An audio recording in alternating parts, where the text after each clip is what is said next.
เห็นหัวโผล่มาเลย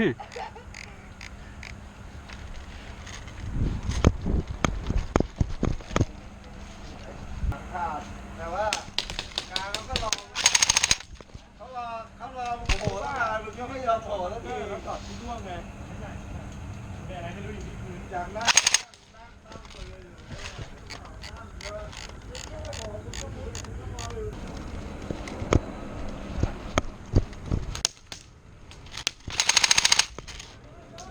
วู้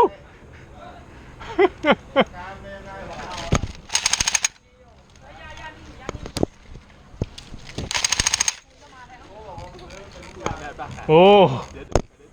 ทำงานใครอยู่ตรงกลางอ่ะขึ้นไปแล้วก็แบบใครไม่ได้อยู่ตรงกลางรอมันไม่ไหวเลยใช่ไหม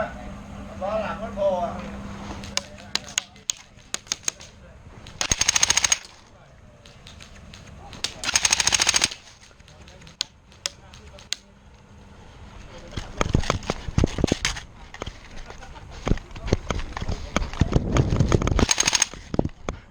โอ้ย พี่ลูกบอลหรือเปล่าไม่ได้ ยังไม่ ดูเหมือนลูกที่บอล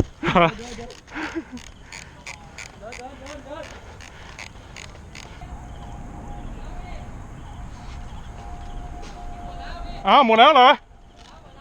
อ๋อโอเคไม่เห็นนะเอาอาร์ตน่ะอ้าวก็คนนั้นน่ะที่เขาอยู่เมื่อกี้อ่ะ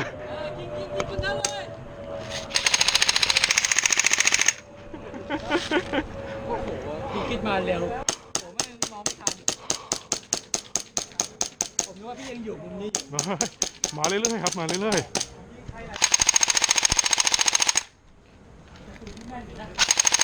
ใช่ใช่หรือว่าโอเค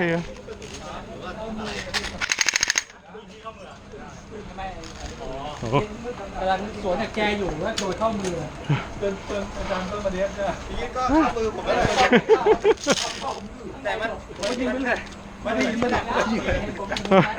ปืนยาวอยู่ไง